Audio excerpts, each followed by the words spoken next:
Le métal froid d'un entrepôt désaffecté sur le port de Marseille reflétait la lumière blafarde d'un néon solitaire, peignant le visage de Matteo Orsini de nuances de gris.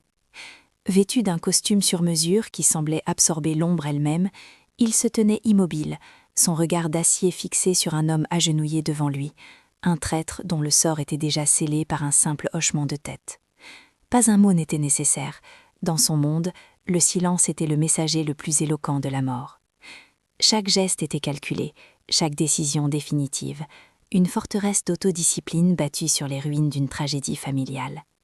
À des kilomètres de là, dans la chaleur aseptisée d'une chambre d'hôpital, Clara Moreau tenait doucement la main parcheminée d'un vieil homme dont le souffle se faisait rare. Sa blouse d'infirmière était froissée après 12 heures de service, mais sa voix était une caresse, un murmure de réconfort dans le vacarme des machines. Elle offrait la dignité à ceux que la vie abandonnait, une gardienne silencieuse de passage paisible. Lui commandait la fin, elle accompagnait jusqu'au bout. Leur univers était des pôles opposés, deux réalités parallèles qui n'auraient jamais dû se croiser. Et pourtant, un fil invisible et sanglant était sur le point de les lier, de la manière la plus brutale qui soit. La vie de Clara était une symphonie de bips de moniteurs, de couloirs trop éclairés et d'une fatigue si profonde qu'elle s'était installée dans ses os. Chaque garde supplémentaire, chaque nuit blanche, était un paiement sur la montagne de dettes laissée par la maladie de ses parents. Son petit appartement, son unique sanctuaire, était menacé par des lettres de rappel aux en-tête menaçants. Elle était pressée comme un citron par un système qui prenait ses soins pour acquis, la laissant épuisée et invisible. Sa force tranquille, cette capacité à absorber la douleur des autres, était aussi sa plus grande vulnérabilité, la laissant vide à la fin de la journée. C'est peut-être cette sensation d'être seul contre le reste du monde qui vous parle. Si cette histoire commence à résonner en vous, si vous avez déjà eu l'impression de porter un poids trop lourd, n'hésitez pas à vous abonner à la chaîne et à laisser un pouce bleu. Votre soutien permet à des récits comme celui-ci de trouver un écho, et chaque commentaire est une voix qui me dit que je ne suis pas seule à raconter. Partagez-la avec quelqu'un qui a besoin de se souvenir que même dans le silence, la force peut être reconnue. Votre présence ici fait toute la différence, et je vous remercie de m'accompagner. Le monde de contrôle absolu de Matteo Orsini vola en éclats au milieu d'un carrefour désert, sous une pluie battante qui transformait les rues de Marseille en miroirs noirs.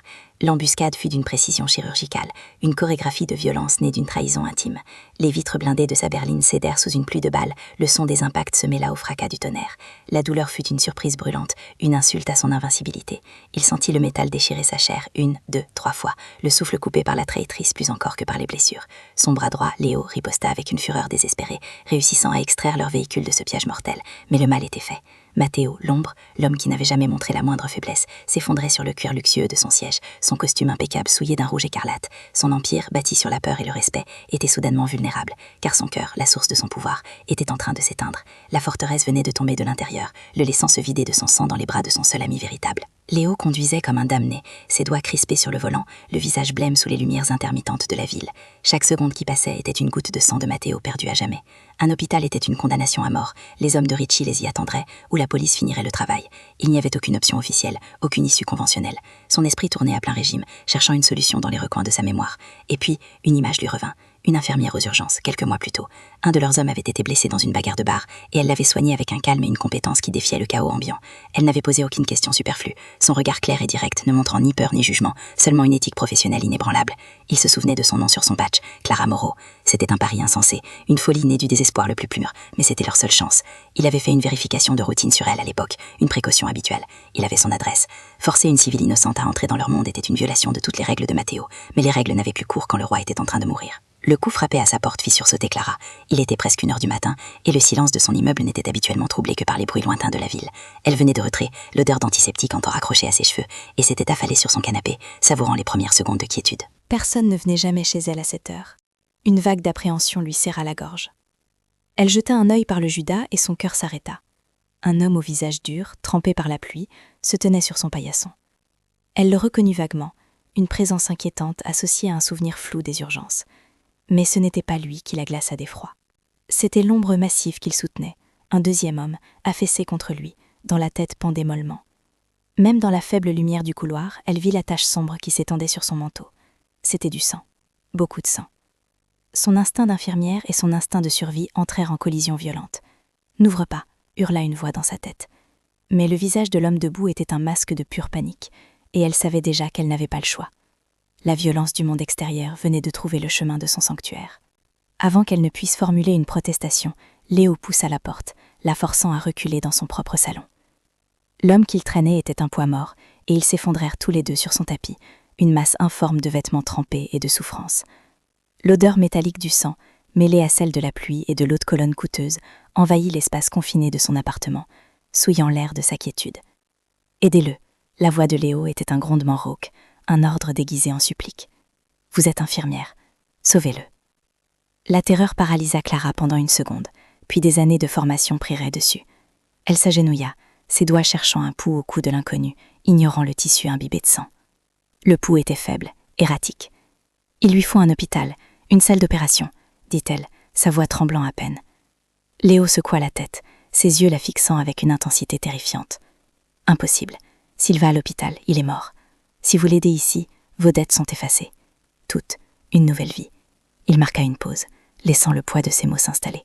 « Si vous refusez, ou s'il meurt, vous n'aurez plus de problème du tout. Plus jamais. » La menace était aussi claire que l'offre, la transformant en prisonnière dans sa propre maison. Clara regarda l'homme qui se vidait de son sang sur son sol. Le visage de Matteo Orsini, même déformé par la douleur et la pâleur de la mort imminente, possédait une autorité qui transperçait le voile de l'inconscience. Elle vit la montre de luxe à son poignet, un objet valant plus que tout ce qu'elle posséderait jamais, et comprit la nature du monde qui venait de faire irruption chez elle. Son serment d'Hippocrate se heurtait de plein fouet à son instinct de conservation le plus élémentaire. Aider cet homme signifiait plonger dans un abîme de violence et de criminalité. Le laisser mourir signifiait signer son propre arrêt de mort. Il n'y avait pas de bonne décision, seulement des degrés de catastrophe. Elle ferma les yeux un instant, convoquant le calme professionnel qu'elle utilisait face aux pires urgences. La peur ne sauverait personne. Seule la compétence le pouvait. Elle expira lentement, repoussant la terreur dans un coin de son esprit. « Mettez-le sur la table de la cuisine », ordonna-t-elle, sa voix soudainement ferme et assurée. « J'ai besoin de lumière. Et vous, allez me chercher ma trousse de secours dans la salle de bain, et toutes les serviettes propres que vous trouverez. » Son ancienne vie venait de s'achever. Une nouvelle commençait, dans le sang et la peur, avec le destin du caïd le plus redouté de Marseille entre ses mains. L'opération improvisée avait duré des heures, une éternité sanglante sur sa table de cuisine transformée en bloc opératoire de fortune. Clara avait travaillé avec une concentration féroce, suturant, nettoyant, stabilisant, repoussant les limites de ses compétences avec pour seuls outils le contenu de sa trousse d'urgence et des instruments stérilisés à l'eau bouillante. Léo l'avait assisté, le visage blême mais les mains étonnamment stables, suivant ses ordres sans un mot. Quand l'aube avait pointé, Matteo Orsini respirait encore, son corps criblé de balles mais son cœur battant à un rythme régulier, quoique faible. Il l'avait transporté sur son lit, et puis, aussi soudainement qu'ils étaient arrivés, ils avaient disparu. Léo l'avait regardé, les yeux cernés, et avait murmuré un simple « Ne dites rien à personne, nous reviendrons ». Elle était restée seule, au milieu des débris de sa nuit, le sol taché de sang, l'odeur de la mort imprégnant ses rideaux. La promesse d'une nouvelle vie semblait une blague cruelle face à la réalité terrifiante de ce qu'elle venait de faire. Elle avait sauvé un monstre, et maintenant, son ombre planait sur chaque recoin de son existence, attendant le moment de revenir la réclamer. Les jours qui suivirent furent un brouillard d'anxiété. Chaque grincement de parquet dans le couloir, chaque voiture qui ralentissait dans la rue, lui faisait bondir le cœur dans la poitrine. Le sommeil était un luxe qu'elle ne pouvait plus offrir, remplacé par des cauchemars où des hommes sans visage défonçaient sa porte. À l'hôpital, sa concentration était en lambeaux. Elle commit une erreur, une confusion de dosage mineur mais impardonnable dans son service. Sa supérieure, une femme qui ne lui avait jamais montré la moindre bienveillance, saisit l'occasion. La mise à pied fut immédiate et brutale, sans discussion possible. « Vous êtes un danger pour les patients, Moreau. Prenez la porte. » En quelques minutes, la seule ancre qui la rattachait à une vie normale fut arrachée. Elle se retrouva sur le trottoir, le contenu de son casier dans un carton, le mot « incompétente » résonnant dans ses oreilles. La menace de Léo avait été une prophétie autoréalisatrice. En la forçant à sauver son patron, il avait initié la destruction systématique de tout ce qu'elle avait mis des années à construire, la laissant seule face à un abîme financier et professionnel qui s'ouvrait sous ses pieds. Sans son salaire, la pile de factures sur sa table basse se transforma d'un simple souci à une menace existentielle. La lettre d'expulsion, autrefois un simple papier qu'elle pouvait ignorer en se promettant de faire des heures supplémentaires, devint une promesse tangible de se retrouver à la rue. Le propriétaire, un homme au sourire mielleux et aux yeux froids, ne lui accorda aucun sursis. Les affaires sont les affaires, mademoiselle Moreau. Mais le véritable cauchemar prit la forme d'un fantôme de son passé. Marc, son ex-petit ami, un homme dont elle s'était séparée à cause de sa jalousie possessive et de ses accès de colère, sembla sentir sa vulnérabilité comme un requin sans le sang. Il réapparut, d'abord avec des messages, puis en l'attendant au bas de son immeuble. « Je sais que tu as des problèmes, Clara. Je peux t'aider. Tu as juste besoin d'un homme pour prendre soin de toi. » Ses paroles, autrefois simplement irritantes, étaient maintenant chargées d'une menace à peine voilée.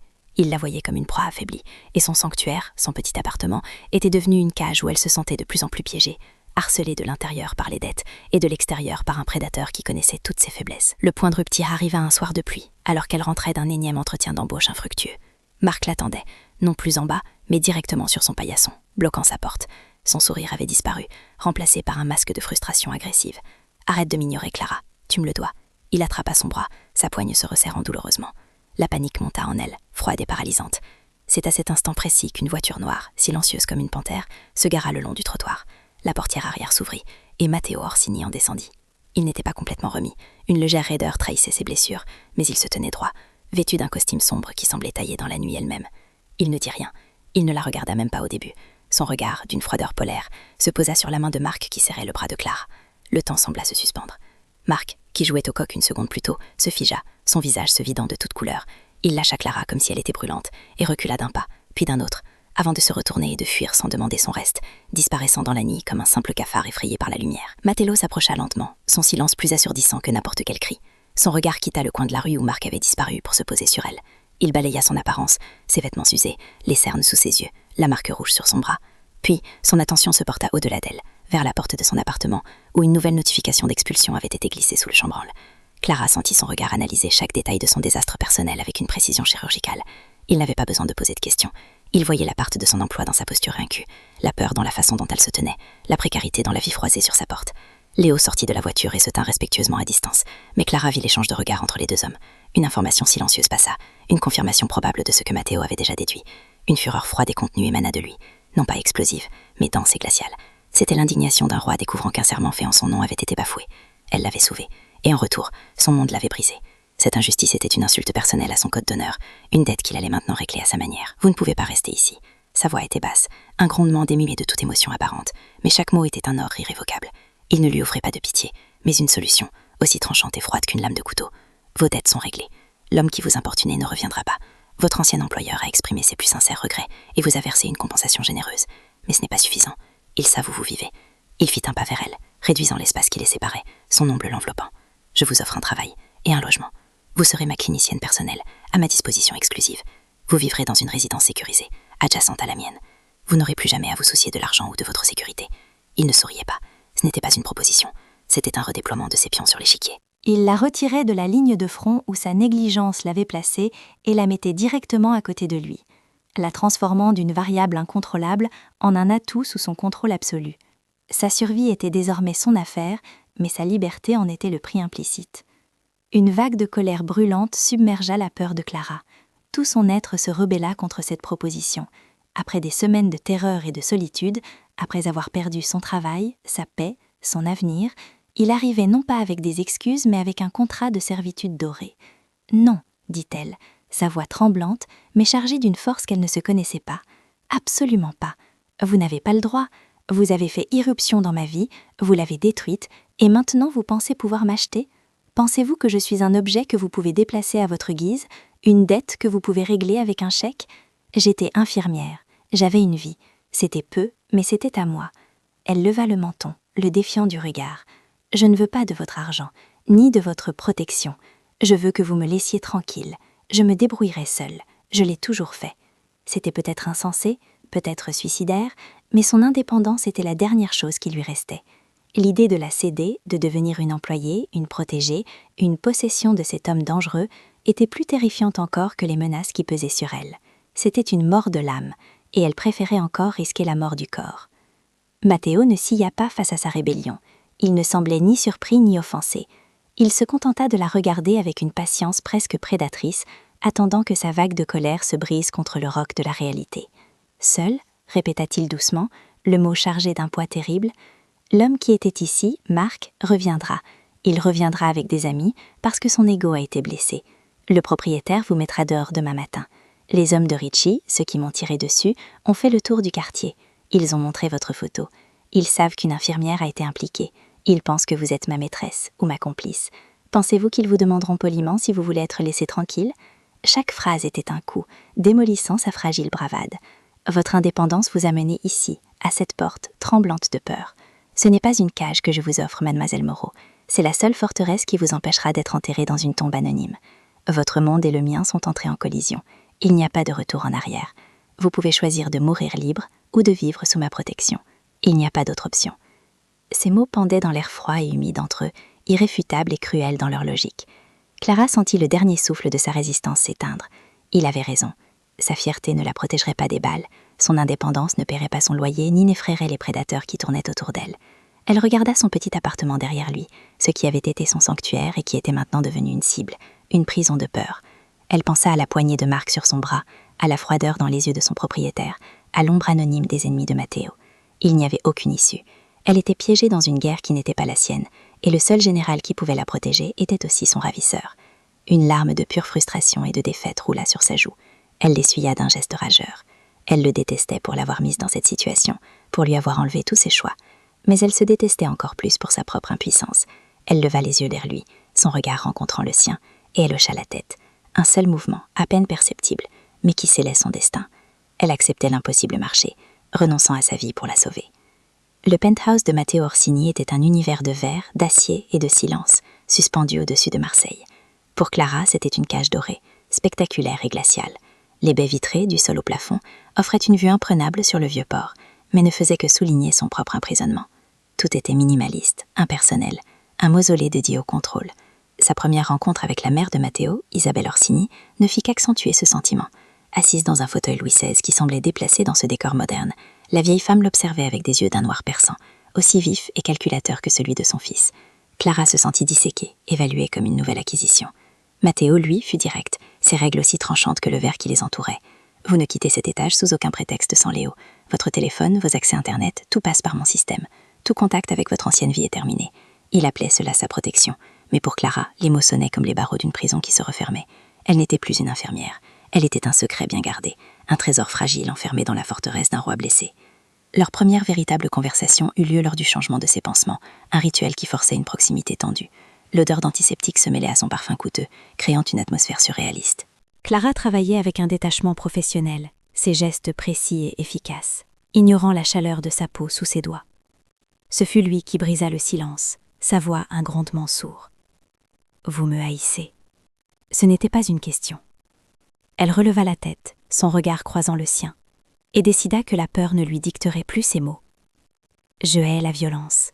Je hais le monde qui a fait irruption dans ma vie et l'a pulvérisé. » Il eut un sourire sans joie.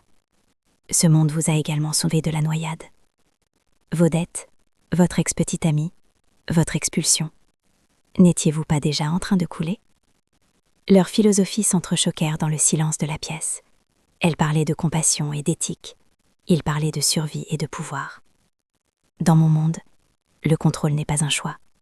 C'est une nécessité. La moindre faille, la moindre faiblesse, et tout s'écroule. Elle sentit une étrange impulsion de le contredire, de lui prouver que la force pouvait résider ailleurs que dans la dureté.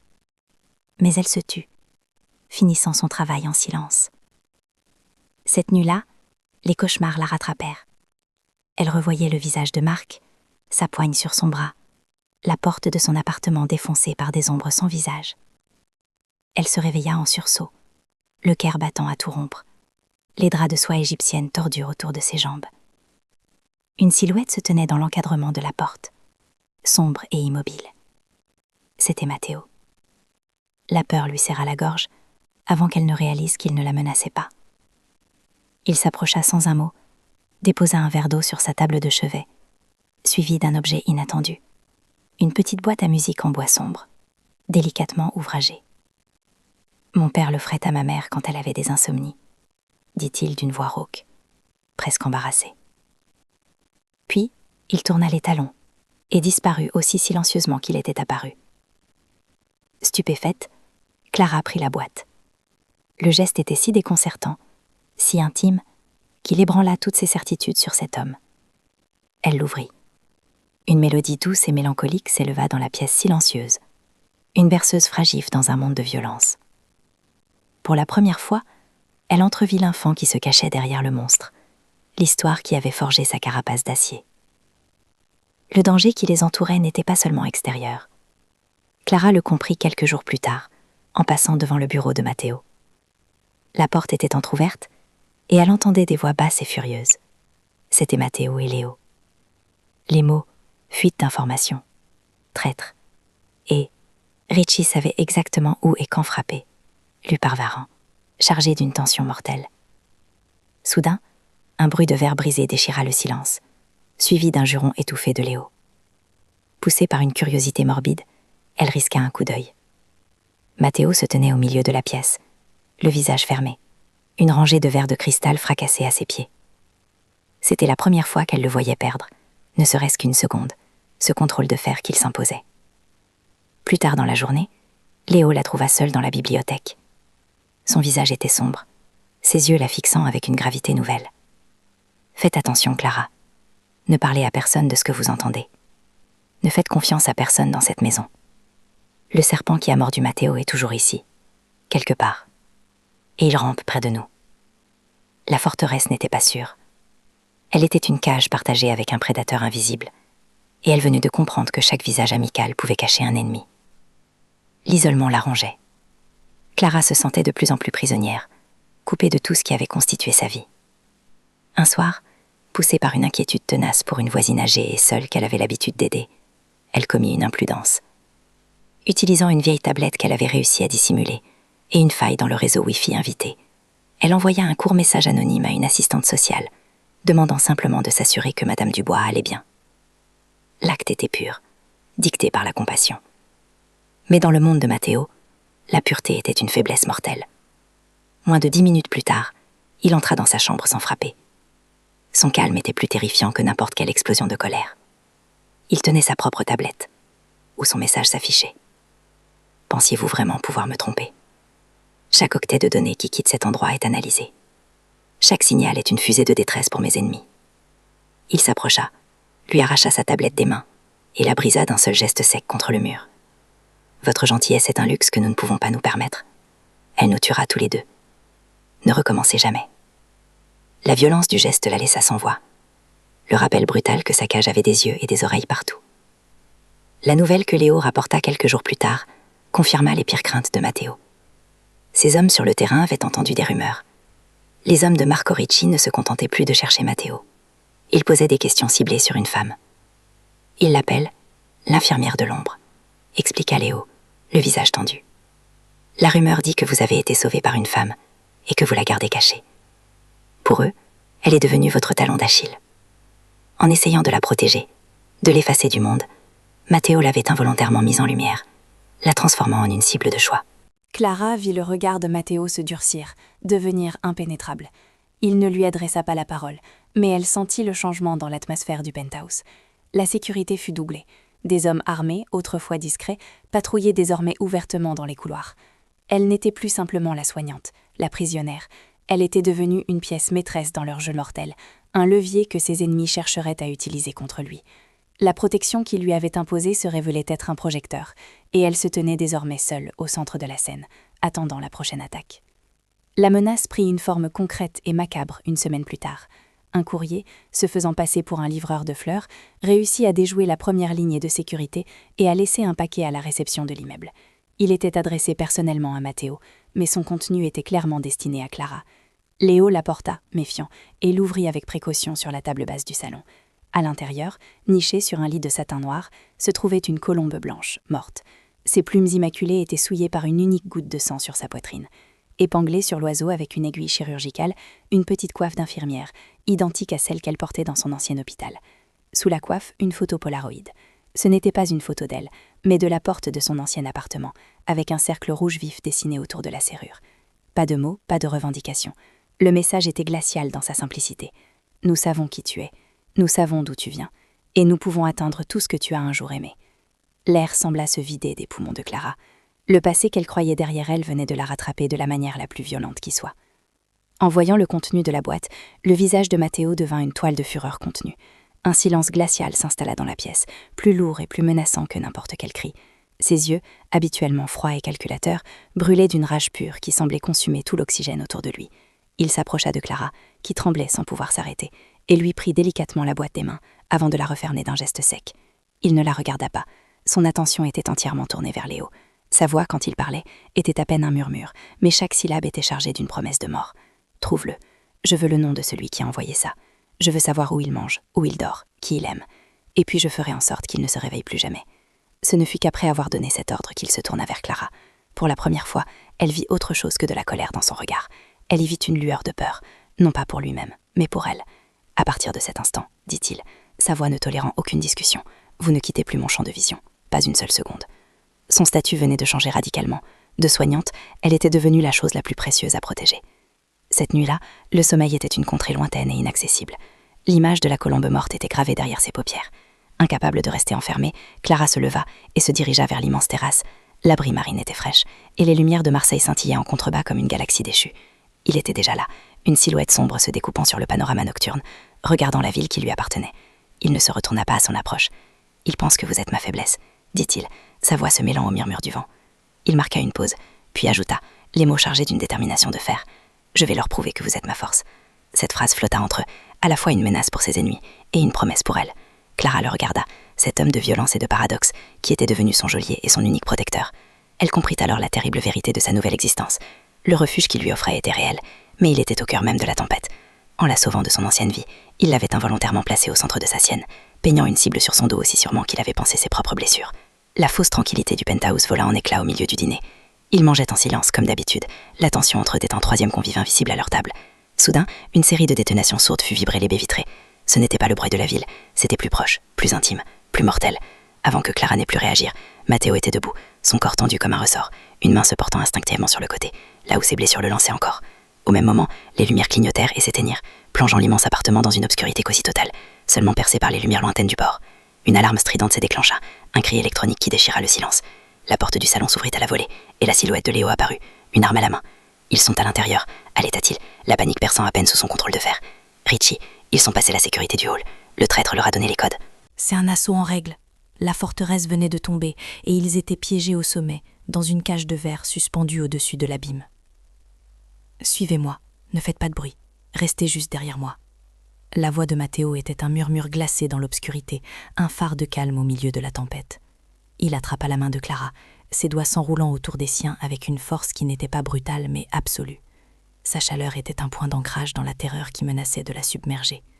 Il la guida à travers les pièces sombres, leurs pas étouffés par les tapis épais, tandis que les bruits de l'assaut se rapprochaient. Des cris étouffés, le fracas d'une porte défoncée, des tirs sporadiques. Il s'arrêta devant un mur de la bibliothèque, pressa une section de boiserie qui s'ouvrit pour révéler un passage étroit et poussiéreux, un couloir de service. Alors qu'il s'y engouffrait, une rafale de balles déchira le mur où il se tenait une seconde plus tôt, faisant exploser le plâtre et le bois. Sans hésiter, Matteo la plaqua contre la paroi du passage, son corps couvrant le sien, un bouclier humain contre la mort. Elle sentit le martèlement de son cœur contre son dos, le souffle chaud de sa respiration près de son oreille, une intimité terrifiante et protectrice, née au cœur même de la violence. Ils débouchèrent dans un garage souterrain, humide et sentant le béton froid, avant de s'engouffrer dans une voiture anonyme que Léo avait déjà fait démarrer. Le trajet à travers Marseille fut un cauchemar flou, Léo conduisant avec une précision de pilote de course dans des ruelles que Clara n'avait jamais vues. Ils s'arrêtèrent finalement devant un petit immeuble sans prétention dans un quartier populaire, à des lieues du luxe ostentatoire du penthouse. Le refuge était un petit appartement de 2 pièces, meublé sobrement, impersonnel. C'est seulement là, sous la lumière crue d'une ampoule nue, que l'adrénaline retomba, laissant place à la légèreté. Clara vit la tache sombre qui s'étendait sur la chemise de Matteo, juste en dessous de ses côtes. Une de ses blessures s'était rouverte durant l'effort. « Asseyez-vous », ordonna-t-elle, sa voix d'infirmière reprenant le dessus sur la peur. Il obéit sans un mot, s'affaissant sur une chaise de cuisine. Alors qu'elle coupait sa chemise avec des ciseaux trouvés dans une trousse de secours rudimentaire, ses mains tremblaient. La vue de son sang, la conscience aiguë de la fragilité de cet homme supposé invincible, la frappa avec une force nouvelle. Ils avaient échappé à la mort, mais ils étaient plus vulnérables que jamais. Pendant qu'elle nettoyait et pansait à nouveau la plaie, le silence dans la petite cuisine devint lourd, chargé de tout ce qui n'avait pas été dit. Sa concentration était totale, mais elle sentait son regard brûler sa peau. C'est lui qui le brisa, sa voix rauque et basse. « Mon père a été tué comme ça. Pas dans une embuscade, non. Dans un restaurant. Il riait. Il tenait la main de ma mère, et il a baissé sa garde pendant 1 minute. Une seule. Il était heureux. Il marqua une pause, et le poids de ce souvenir semblait remplir la pièce. Ses ennemis ont vu cette minute de bonheur comme une faiblesse, une ouverture. Ils ne l'ont pas ratée. Il leva les yeux vers elle, et pour la première fois, Elle ne vit pas un caïd, mais un fils endeuillé par une tragédie qui avait défini le reste de sa vie. L'amour, l'attachement, ce sont des luxes que les hommes comme moi ne peuvent pas se permettre, mademoiselle Moreau. C'est une invitation à la mort, pour nous et pour ceux que nous laissons s'approcher. Sa confession était une mise en garde, un mur qui l'érigeait entre eux, mais c'était aussi la fissure la plus profonde qu'elle ait jamais vue dans son armure d'acier. Sa vulnérabilité fait écho à sa Vienne. Au lieu de reculer devant la dureté de sa philosophie, elle se sentit étrangement plus proche de lui. Elle termina de fixer le bandage avec du ruban adhésif, ses gestes devenant plus doux, presque une caresse. « Mes parents sont morts à l'hôpital », dit-elle doucement, sans le regarder directement, ses yeux fixés sur son travail. « Je me suis occupée d'eux jusqu'à la fin. J'ai fait tout ce qu'une infirmière pouvait faire, tout ce qu'une fille pouvait faire. Mais la maladie était plus forte. » Elle releva enfin la tête, son regard rencontrant le sien. « Le soin n'est pas toujours une garantie de survie, monsieur Orsini. Parfois c'est juste une façon de dire que quelqu'un a compté, que sa vie avait de la valeur, même dans la défaite. » Lors de monde, l'un bâtit sur la vengeance et le contrôle pour prévenir la mort, l'autre sur la compassion pour l'accompagner dignement. Se rencontrèrent dans cette petite cuisine sordide. Ils n'étaient pas si différents. Tous deux avaient été façonnés par une lutte acharnée contre la perte, une bataille qu'ils avaient tous les deux perdue et qui les hantait chaque jour. Une compréhension silencieuse passa entre eux, plus profonde que n'importe quelle parole. Dans ce silence partagé, il leva la main, lentement, comme s'il craignait que le moindre mouvement brusque ne brise le fragile équilibre entre eux. Ses doigts, cailleux et marqués par une vie qu'elle ne pouvait imaginer, effleurèrent sa joue. Le contact était léger comme une plume, mais il envoya une décharge électrique à travers tout son corps. Ce n'était pas un geste de désir, pas encore, mais quelque chose de plus rare et de plus précieux, un geste de reconnaissance. Ses yeux sombres la sondaient, non plus comme un atout ou un problème, mais comme une personne, une égale, qui venait de voir l'abîme en lui et n'avait pas fui. L'attraction qui couvait entre eux depuis des jours éclata au grand jour, une force palpable et dangereuse qui les attira l'un vers l'autre. L'air se raréfia, leurs souffles se mêlèrent. Elle vit son regard descendre vers ses lèvres, et son propre cœur s'emballa. Le monde extérieur, avec ses balles et ses traîtres, cessa d'exister. Il n'y avait plus que cette pièce, cet instant suspendu. Puis, aussi vite qu'il l'avait initié, il rompit le contact, retirant sa main comme s'il venait de toucher une flamme, son visage se refermant à nouveau. La porte s'ouvrit à ce moment précis, brisant le sortilège. Léo entra, le visage encore plus sombre que d'habitude, tenant une tablette. Il ne sembla pas remarquer la tension dans la pièce, ou choisit de l'ignorer. « Patron, il faut que tu vois ça. » Il tendit l'appareil à Matteo. Sur l'écran, un article d'un journal à scandale en ligne. La nouvelle de l'attaque faisait déjà la une, mais ce n'était pas ça qui retint leur attention, c'était la photo qui l'accompagnait. Une image de caméra de surveillance, granuleuse et de mauvaise qualité, mais indubitable. On y voyait Clara, sortant de son ancien immeuble quelques semaines auparavant. Le titre, en grosses lettres, était un coup de poignard. La femme de l'ombre, qui est la mystérieuse infirmière qui a volé le cœur du caïd Orsini. Ricci ne s'était pas contenté de les attaquer physiquement. Il venait de lancer une guerre médiatique, peignant une cible non seulement sur le dos de Clara, mais sur son visage, son nom, son identité. Il l'avait publiquement liée à Matteo, la transformant aux yeux de la ville entière, de la police aux gangs rivaux, en la seule et unique faiblesse de l'homme le plus redouté de Marseille. Matteo fixa l'écran, son visage se transformant en un masque de fureur si froide qu'elle semblait geler l'air de la pièce. Il leva lentement les yeux de la tablette vers Clara, dont le visage s'était vidé de tout son sang. Toute sa stratégie pour la protéger, en la cachant, en l'isolant, venait d'être réduite à néant de la manière la plus publique et la plus cruelle qui soit. Il ne l'avait pas seulement mise en danger, il l'avait involontairement fait prisonnière de sa propre légende. Elle était désormais la femme de l'ombre, une étiquette qui ne pourrait jamais être effacée. Une rage sombre et primitive brûlait dans ses yeux, mais sous cette rage, Clara vit pour la première fois une lueur de regret dévastateur, presque de la culpabilité. Il s'approcha d'elle, sa voix un murmure qui était une promesse de sang et de fer. « Il ne vous utilisera pas contre moi, » dit-il, chaque mot pesé, scellé. « Il ne touchera pas à un seul de vos cheveux. » Il vient de signer son propre arrêt de mort. Le lien entre eux était désormais cimenté, non pas par un baiser volé ou une douce confession, mais par une menace publique et le serment d'une vengeance mortelle qui serait menée en son nom. La publication de l'article fut comme jeter une torche dans une poudrière. Le nom de Clara Moreau, autre voix anonyme, était désormais murmuré dans les bas-fonds de Marseille, synonyme de la seule faille de Matteo Orsini. Marco Ricci, loin d'être un simple brute, était un stratège. Il n'attaqua pas Clara directement, ce qui aurait été trop prévisible. À la place, il utilisait cette nouvelle connaissance comme une arme psychologique, frappant les intérêts de Matteo avec une précision diabolique. Une cargaison de plusieurs millions d'euros fut saisie sur les quais, une information sur sa localisation ayant mystérieusement fuité. Un de leurs entrepôts, réputé inviolable, fut perquisitionné par une unité de police manifestement corrompue. La rumeur se propagea comme une gangrène. L'Ambre était distrait, émotionnellement compromis. Pour la première fois, Clara vit le doute dans les yeux de Matteo. Lui, pour compenser, devint plus froid, plus distant, ses ordres claquant comme des coups de fouet. Il s'enfermait dans son bureau pendant des heures. Sa voix au téléphone n'était qu'un grondement de glace et de menaces. Il érigeait un mur non seulement contre ses ennemis, mais aussi contre elle, et elle sentait le fossé entre eux se creuser à chaque nouvelle catastrophe. L'offensive de Richie devint ensuite profondément personnelle, une violation calculée pour briser non pas les affaires de Matteo mais son âme. Il ne s'en prit pas à Clara, mais à la seule personne que Matteo avait toujours réussi à maintenir à l'écart de sa guerre, sa mère. Isabelle Orsini vivait recluse dans le domaine familial, une forteresse que l'on croyait impénétrable. Un matin, une équipe de la brigade financière, munie d'Amanda visiblement salsifiée, fit éruption. Ils ne lui firent aucun mal physique, mais la terreur qu'ils infligèrent fut une blessure bien plus profonde. Ils retournèrent la maison, brisant des souvenirs précieux, interrogeant la vieille femme avec une agressivité humiliante, la laissant seule et trônant au milieu du chaos. Léo, arrivé trop tard, la trouva assise dans son salon dévasté, digne, mais les yeux hantés. Le message était d'une clarté glaciale. Il n'y avait plus de sanctuaire. Quand Matteo apprit la nouvelle, son masque de contrôle se fissura. Clara, observant depuis l'embrasure de la porte, vit une lueur de peur pure dans son regard, la peur panique d'un fils pour sa mère. Il venait de comprendre que pour le détruire, Richie était prêt à brûler tout ce qu'il avait jamais protégé. La trahison n'était plus une suspicion, c'était une certitude sanglante. L'attaque du penthouse, la fuite sur son identité, le raid contre sa mère, les informations ne pouvaient provenir que du cercle le plus restreint. Léo, le visage creusé par les nuits blanches, se lança dans une chasse à l'homme silencieuse et obsessionnelle. Il passa au crible des années de communication, de registres financiers, de loyauté supposée. Finalement, un soir, il entra dans le bureau de Matteo, le visage blême. Il posa une tablette sur le bureau, affichant une série de transferts bancaires cryptés et de messages codés. Le nom du destinataire fit l'effet d'un coup de poignard en plein cœur. Ce n'était pas un simple lieutenant, c'était Vincent, un vieil ami de son père, l'homme qui l'avait vu grandir, qui lui avait appris à jouer aux échecs. Une figure quasi paternelle. La trahison n'était plus stratégique, elle était viscérale, une répétition cauchemardesque de l'assassinat de son père, prouvant une fois de plus que la confiance était le plus court chemin vers la tombe. Matteo ne dit rien à Clara, mais un froid polaire s'installa en lui, une obscurité si profonde qu'elle semblait absorber toute la lumière autour de lui. La culpabilité s'infiltra dans les veines de Clara comme un poison lent.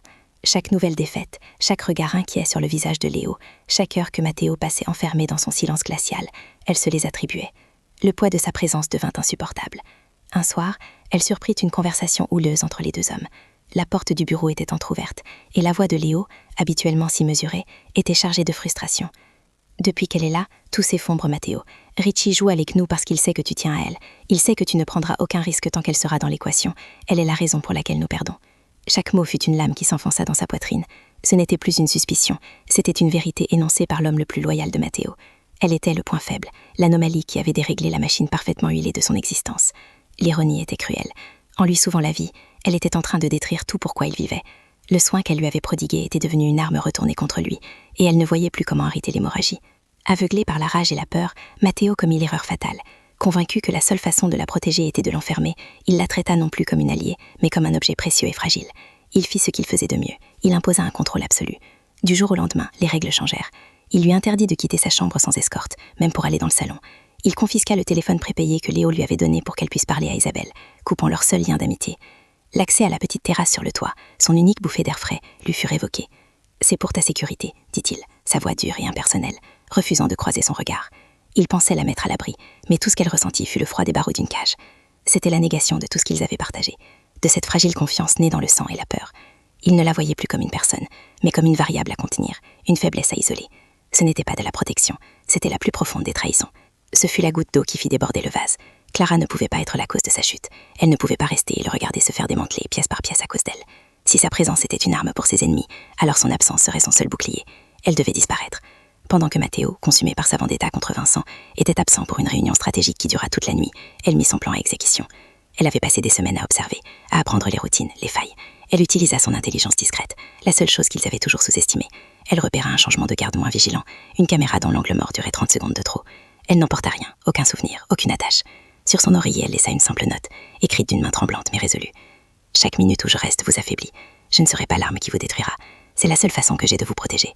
Adieu. » Puis elle se glissa hors de l'appartement, une ombre fuyant une autre ombre, s'effaçant dans l'anonymat de la nuit marseillaise. Quand Matteo rentra aux premières lueurs de l'aube, un silence anormal l'accueillit. Il trouva la chambre vide, le lit parfaitement fait, à l'exception de la feuille de papier pliée sur l'oreiller. En lisant les quelques mots, le monde s'effondra sous ses pieds. Ce ne fut pas de la colère, mais une douleur si pure, si totale qu'elle le submergea. Un rugissement sauvage, inhumain, s'échappa de sa gorge, un son qu'il n'avait jamais produit de sa vie. Dans un geste de rage impuissante, il balaya tout ce qui se trouvait sur la table de chevet. Le verre d'eau explosa contre le mur, suivi de la lampe et enfin de la petite boîte à musique en bois, qui se brisa en 1000 morceaux silencieux. Léo le trouva ainsi, au milieu des débris de sa propre fureur, le visage dévasté, un roi déchu dans son royaume vide. Au même instant, à l'autre bout de la ville, le téléphone de Marco Ricci sonna. Son informateur était au bout du fil, la voix jubilatoire. Elle est sortie. L'oiseau a quitté sa cage. Elle est seule et sans protection. Le piège s'était refermé. Clara était devenue l'appât et Matteo, brisé et seul, était exactement là où son ennemi l'avait toujours voulu. La rage initiale de Matteo, ce cri primal qui avait fait voler en éclats la petite boîte à musique, se mua en un silence plus effrayant que n'importe quelle tempête. Le chagrin était un luxe, une faiblesse que Marco Ricci attendait qu'il s'autorise. Au lieu de cela, Matteo canalisa la douleur de son absence en une stratégie d'une froideur chirurgicale. Il rassembla ses lieutenants, son visage un masque de marbre impénétrable. L'ordre ne fut pas de retrouver Clara. Il comprenait son sacrifice et le respectait avec une agonie silencieuse. L'ordre fut de démanteler l'empire de Ricci, non pas par des attaques frontales, mais en empoisonnant ses racines. Il lança ses meilleurs experts financiers sur les comptes de Ricci, ses informateurs les plus discrets sur ses politiciens corrompus, et chargea Léo d'une mission unique, surveiller Vincent, pas le tuer, pas encore. Il voulait que le traître le mène à chaque complicité, à chaque recoin sombre de la conspiration. Chaque matin, en entrant dans la chambre vide, où le parfum de Clara flottait encore comme un fantôme, il ne ressentait pas de la tristesse, mais une détermination glaciale. Il n'allait pas la sauver en la retrouvant.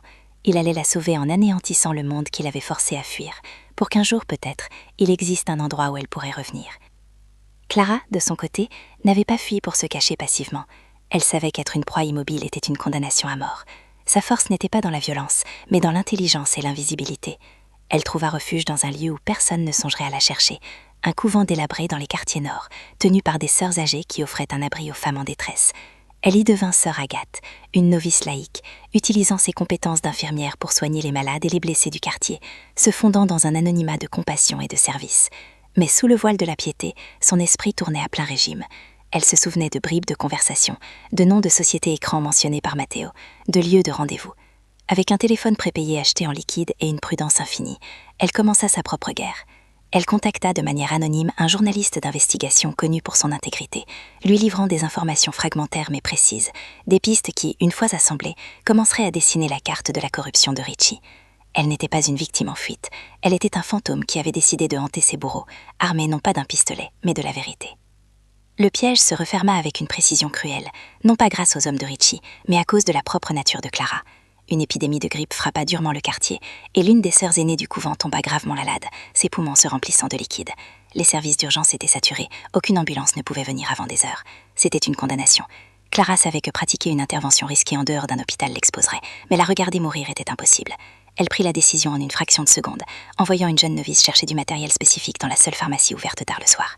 C'était l'erreur que Ricci attendait. Il avait placé des observateurs près de chaque pharmacie, chaque clinique de la ville. L'alerte remonta. Simultanément, les analystes de Matteo, qui suivaient les mouvements des hommes clés de Ricci, détectèrent une convergence anormale vers un seul point, un vieil hôpital désaffecté près du couvent. Léo fit irruption dans le bureau de Matteo, le visage livide. Ils ne l'ont pas encore prise, mais ils savent où elle est. C'est un piège, Matteo. Il t'attend. Le regard de Matteo se durcit. La partie d'échecs était terminée. Il était temps de renverser l'échiquier. Clara se retrouva face à Marco Ricci dans le hall poussiéreux de l'hôpital abandonné. La sœur qu'elle venait de sauver était reconduite saine et sauve au couvent, ignorant tout du prix de sa survie. Ricci n'était pas seul. À ses côtés se tenait Vincent, le traître, le visage blême et fuyant. Ricci savourait sa victoire, non pas avec des menaces physiques, mais avec un poison verbal. « Voyez-vous, c'est vous le problème », dit-il avec un sourire carnassier. « Vous et votre compassion. Vous avez transformé un loup en chien de garde. Vous l'avez rendu faible. » Il sortit son téléphone, composa un numéro et mit le haut-parleur. La voix de Matteo, tendue et glaciale, emplit l'espace. « Ricci, Orsini », répondit le rival d'un ton mielleux. « J'ai quelque chose qui vous appartient, ou plutôt quelqu'un. Votre empire contre sa vie. Venez seul à l'hôpital Saint-Al. » Vous avez 1 heure avant que je me lasse de notre conversation. Pendant que Ricci parlait, Clara ne restait pas immobile. Ses yeux d'infirmière analysaient la scène, le nombre d'hommes, leur position, les sorties de secours bloquées, la bonbonne d'oxygène rouillée dans un coin. La peur était là, mais la formation prenait le dessus. Elle n'était pas une demoiselle en détresse, elle était une professionnelle en situation de crise. Matteo apparut exactement 1 heure plus tard, une silhouette solitaire émergeant des longues ombres du couloir principal. Il n'avait pas d'arme visible, ses mains étaient vides. Richie et ses hommes se tendirent, savourant ce qu'ils croyaient être une capitulation totale. Mais l'arrivée de Matteo n'était pas une reddition, c'était une diversion. Alors que tous les regards étaient fixés sur lui, des silhouettes silencieuses et vêtues de noir se glissèrent par les fenêtres brisées et les conduits de ventilation. C'était Léo et son équipe d'élite. La première détonation d'un silencieux fut le signal. Le chaos éclata.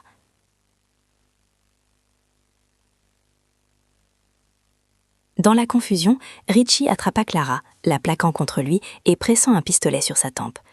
Mais il avait sous-estimé la femme qu'il tenait. Se souvenant des cours de défense obligatoires à l'hôpital, elle projeta son poing en arrière, visant le genou de Richie avec son talon, le déstabilisant juste 1 seconde. Simultanément, elle mordit sa main avec la férocité d'un animal acculé. Il hurla de douleur et de surprise, son emprise se relâchant d'1 centimètre. Ce fut tout ce dont Matteo avait besoin. Un seul tir, d'une précision foudroyante, traversa la pièce. Richie s'effondra, son expression de triomphe figée à jamais dans la surprise de sa propre mortalité. Le silence qui suivit la brève et brutale fusillade était assourdissant. Léo et ses hommes sécurisaient le périmètre, emmenant un Vincent tremblant et vaincu. Matteo ne vit rien de tout cela, ses yeux étaient rivés sur Clara. Il franchit la distance qui les séparait en quelques enjambées, son contrôle légendaire finalement brisé. Il la prit dans ses bras, non pas avec possessivité, mais avec un soulagement si profond qu'il en tremblait. Il enfouit son visage dans ses cheveux, respirant son odeur comme un homme qui se noie aspire à l'air. « C'est fini », murmura-t-il, sa voix rauque d'une émotion qu'elle ne lui avait jamais entendue. Après un long moment, il recula, la tenant par les épaules, son regard intense plongeant dans le sien. « Je peux vous faire partir. Une nouvelle identité, une nouvelle vie, n'importe où dans le monde. Loin de tout ça, loin de moi. Vous seriez en sécurité. » C'était l'offre ultime, le sacrifice final, sa propre solitude pour sa paix. Mais Clara secoua la tête, une larme traçant un chemin sur sa joue poussiéreuse. Elle posa sa main sur son cœur. « Non, ma sécurité n'est plus un lieu, Matteo. C'est ici. » Leur choix était fait. Au milieu des ruines, il n'était plus un caïd et son infirmière, mais 2 survivants choisissant de bâtir leur forteresse, non pas de pierre et d'acier, mais de confiance mutuelle.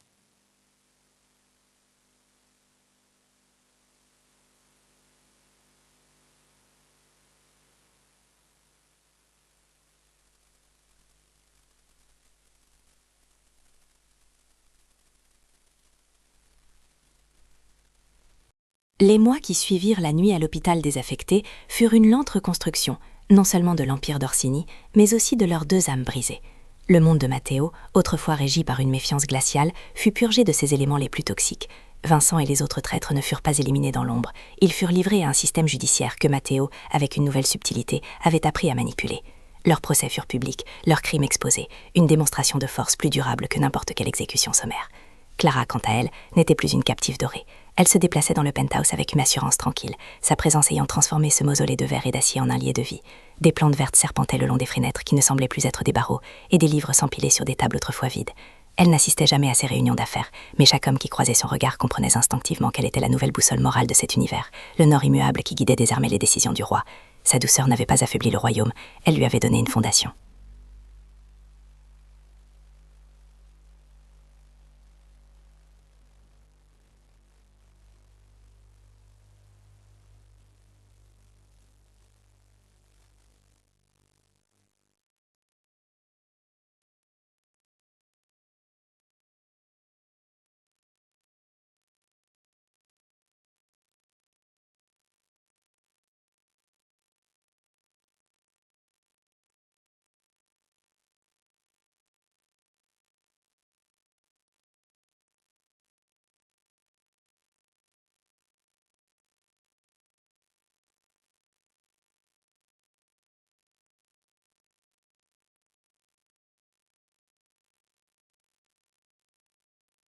Elle était devenue la gardienne non seulement de son cœur, mais de l'âme de sa ville. Leur intimité se construisait dans des moments volés, loin du fracas de son monde. Un soir, dans la grande cuisine qu'elle avait entièrement réaménagée, elle lui apprenait à préparer le plat simple que sa mère lui faisait quand elle était malade. Ses mains, si habiles pour dénouer les fils d'une conspiration, étaient d'une maladresse touchante avec un économe. Elle rit doucement, un son qui était devenu la mélodie de leur nouvelle vie, et posa ses mains sur les siennes pour le guider. Il s'arrêta, se tourna vers elle, son regard d'acier adouci par une émotion qu'elle apprenait à lire. Sans un mot, il sortit une petite boîte de sa poche. À l'intérieur, une bague simple, un saphir de la couleur de ses yeux, encadré par 2 petits diamants. Mon père a promis à ma mère un refuge, mais il lui a construit une prison dorée, dit-il d'une voix rauque. Je ne ferai pas cette erreur. Ceci n'est pas une chaîne, Clara. C'est une ancre. Pour que tu saches que, où que tu ailles, tu auras toujours un port où revenir. Il glissa l'anneau à son doigt, un serment silencieux de partenariat, une promesse de liberté partagée. Debout sur la terrasse, des mois plus tard, il regardait Marseille s'illuminer sous le ciel crépusculaire. Le vent frais de la mer portait des bribes de musique et de rire depuis le vieux port, et non plus le hurlement des sirènes. Il l'enlaçait par derrière, son menton posé sur sa tête, ses bras formant un cercle protecteur autour d'elle. Sa main à elle reposa sur la sienne, la pierre fraîche de la bague contre sa peau. La cicatrice sur son flanc, qu'elle avait soignée tant de fois, était maintenant une fine ligne argentée, un rappel permanent de la façon dont leur vie s'était heurtée pour fusionner.